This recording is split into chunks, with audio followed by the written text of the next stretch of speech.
Hey, Michelle, how are you today? Good, Lindsay. How are you? Good. Michelle, have you seen the movie Wicked? I know there's a new one that just came out. Yes. Wicked for Good. I just saw it actually, and I did not expect to get so emotional. My emotions were like really raw, and I cried at the end. And wow. Yeah. And then it was funny because my son was sitting behind me, and I told him that I had been crying, and he's like, "Oh yeah, I was crying during that part too." And I'm like, what? And he's 7. I'm like, and then he's like, "Oh, but it's just because the light was shining too much in my eyes." So I'm like, what? I don't know what that was about, but yeah. Strange. Yeah. So like a good one. Okay, it was very good. So I but it's funny, we've talked about this before, Lindsay, when you're watching a movie and it's almost, you don't expect to cry. You really don't. And all of a sudden it just happens. You're like, why am I crying? I know. And sometimes I feel embarrassed because depending on who I'm watching with, and I just sort of wish I was alone at times when I start crying like that. Yeah. Well, you remember, I've told you the story about the movie Dan ruined for me at the end when I started to cry. Do you remember what it was? Trivia. I can't remember. I can't remember that one. Good Will Hunting. Oh, Good Will Hunting. Okay. I do remember you said you cried a lot after the Chris McCandless movie. We both bawled. Yes. One. Yeah. I do remember that about you. Yes. Oh my God. That was like a 20-minute after the movie cry. Yeah. So, Into the Wild is the name of that one, by the way, guys. Into the Wild. Really good one. But so your emotions can get super raw when watching a movie. Very raw. And it's funny because sometimes you could watch a movie one day and not feel as raw. Yes. And another day you could watch it again and just be a disaster. Just like ugly crying. Yeah, ugly crying. Right. So we don't know when we're going to get raw. Like it could be it could be like our body hormones at different times. It could just be I don't know. People are mysteries, right? We're all mysteries. But we have a great question from Sophia. We love Sophia's questions. Sophia. Yep. This is from YouTube, so I'll go ahead and read it. So, hi, Lindsay, Michelle, and Aubrey. My name is Sophia. In your episode, How to Share What You've Been Through in English, you mentioned the word raw in a sentence like, sometimes it's just so raw that you can't talk about it. I know raw can be used for things like raw fish or raw materials, but when I looked it up, I found it actually has so many other uses, like emotions, art, weather, even skin. Could you explain all the different ways raw can be used in English, maybe with examples from conversations? I'd love to learn how to use it naturally. Thanks so much. What a good, beautifully written, beautiful, very well written. Excellent. And just, very direct question. Excellent, Sophia. So thank you for always sending us these questions. These are great. And I love that Sophia has an eye for what other uses could be, right? She's listening very carefully to the podcast, and she's, checking with her understanding up to that point, which is raw fish, right?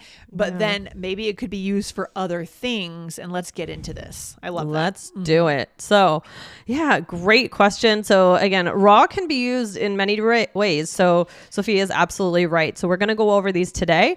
We are going to go over 4 main ways that you will hear the word raw in English conversations. So we're going to get into that in just a second, but we want to remind you guys also that we have an excellent All Ears English app.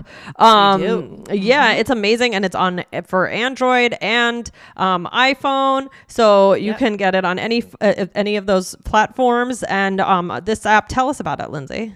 Yeah, it's a great way to solidify vocabulary that you've heard on the show. We select 7 vocabulary words in every episode, 5 to 7, that we believe will take you to the C1 level if you learn them and start using them. And so we highlight them. We allow you to save them to your list. You get full transcripts that have been checked by a human, and you will be able to understand exactly what's being said on the show. All right, so go to allearsenglish.com/app for the best way to listen to All Ears English. Okay? Excellent. Good. All right. I'm excited to get into this. I feel like we're going to have a lot of good stories here. And this is just, it's a very human thing. Raw, right? Yes. Especially when you talk about emotions, which is the first one, right? Mm-hmm. Yep, exactly. So the first one is all about emotions, feelings that something could be painful. So again, about Wicked. So I said, my emotions were so raw when I saw Wicked for Good. It was a good cry. Exactly. Or I would call her, but I think everything is too raw right now. I'll call her next week. So what do we mean here? Like what might have happened? You might have had some sort of altercation or something happened to the person where they're very emotional. Things are very sensitive right now, very touchy. So sometimes it's good to put a little space in between that whatever the incident is and talking to the person. Yeah, exactly. Are you good at that, Michelle?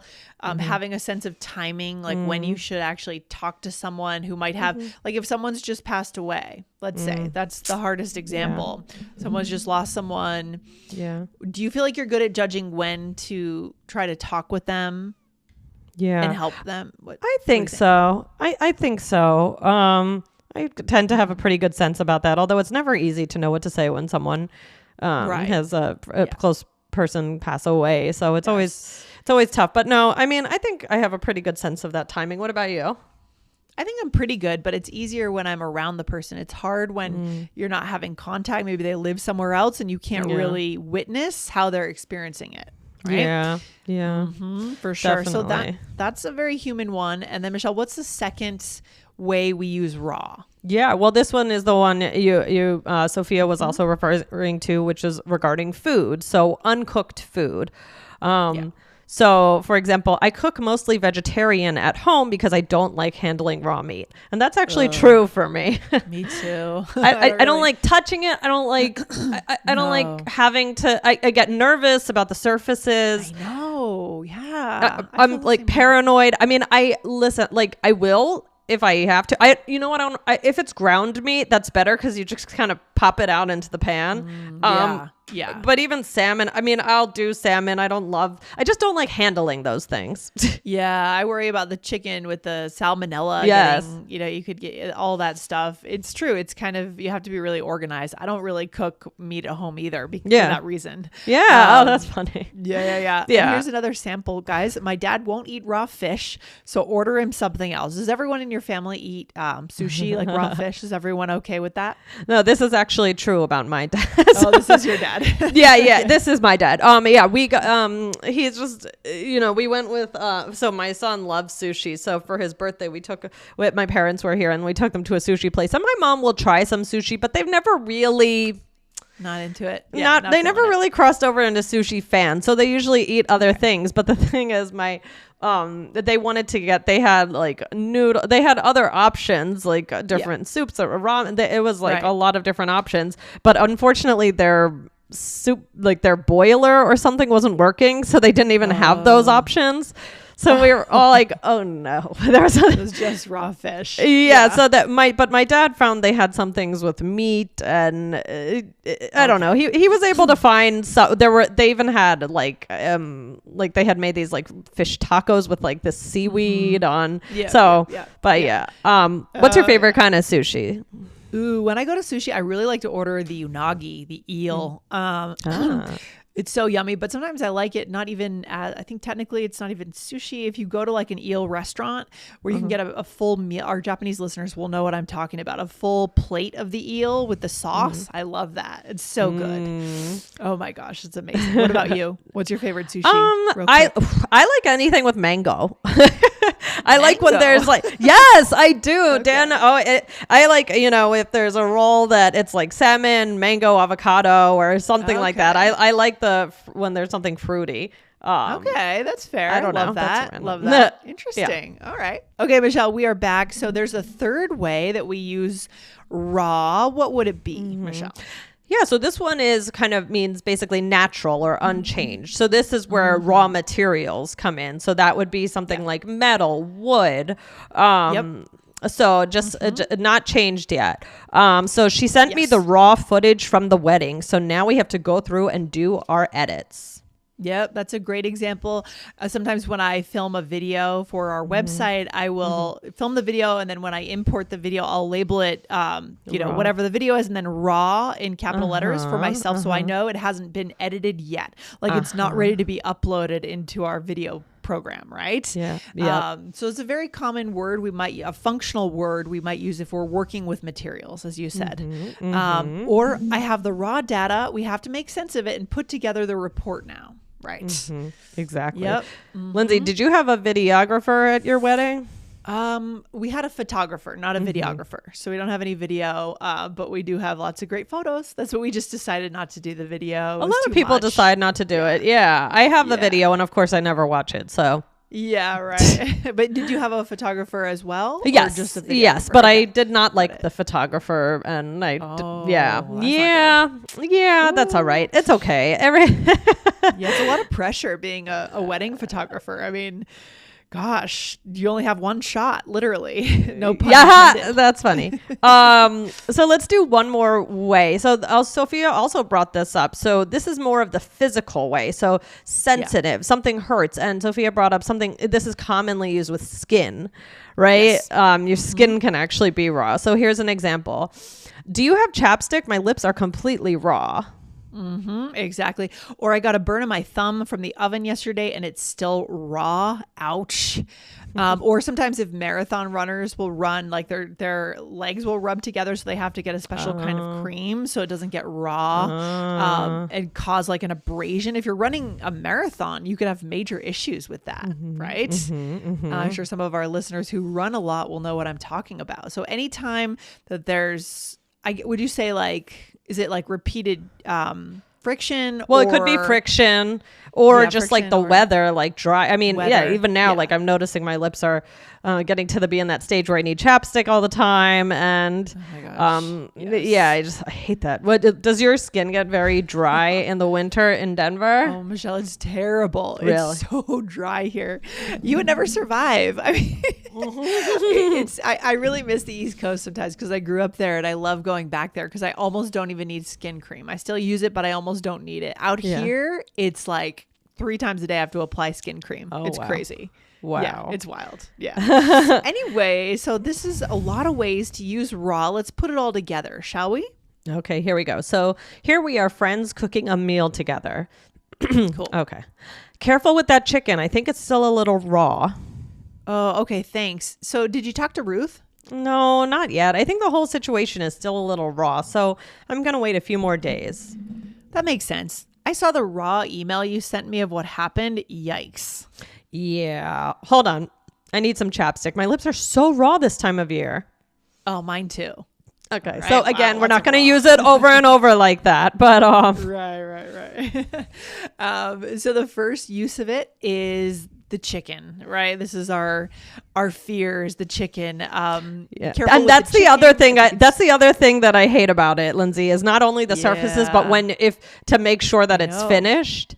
I know. Well, I think I never really learned how to cook chicken. Same. So because you could serve it and then you could realize you're serving raw chicken and that would be mortifying and scary, right? Yeah. Sorry, I interrupted you. So the example was, I think it's still a little raw, not cooked. What else, Michelle? All right. And then I said, you asked if I talked to Ruth, so there's some sort of issue. And I said, not yet. I think the whole situation is still a little raw, so I'm going to wait a few more days. So it's still a little, it hasn't had that space to breathe. It's still so fresh would be like another word. Right. And just to clarify for our listeners, are we saying there was probably an altercation between you and her, or maybe something happened with her that's very emotionally kind of harmful? Unclear. And she's recovering? I would say unclear from this. Yeah. It could be either. But probably something happened, right? And she is kind of emotionally harmed somehow, right? Yeah. Exactly. So it's still raw for her. And then I said, that makes sense. I saw the raw email you sent me of what happened. So we're dancing around exactly what happened. We don't know exactly what happened. But the email was raw, meaning it was very... it may have been more like stream of consciousness. I just sent, Right. And then I said, hold on, I need some chapstick. My lips are so raw this time of year. Yeah, we really nailed the big ones here for Sophia, the big ways in which, and it's a great observation that Sophia made that, of course, we use it in a lot of different ways, and you should start using it too in all these different ways as much as possible, right? Yes. Good. Absolutely. Guys, go over to 2538. Are you working away at learning phrasal verbs? Aubrey, I think that was one with you and, Michelle, I think that was one with you and Aubrey together. Is that right? Yes, I think yes, you're right. Yes, with adding away. Yep. Awesome. So guys, go check that out. 2538. And Michelle, what's our final takeaway?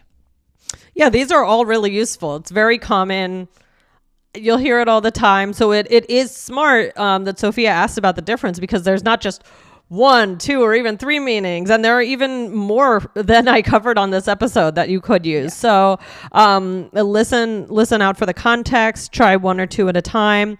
And yeah, you got it. that's it. That's it. Exactly, guys. Go on over to allearsenglish.com/app to really solidify your vocabulary after each episode of All Ears English. All right. Michelle, you have a good rest of your day. I'll see you soon. All right. Bye, Lindsay. You too. Bye, guys. Okay. Bye.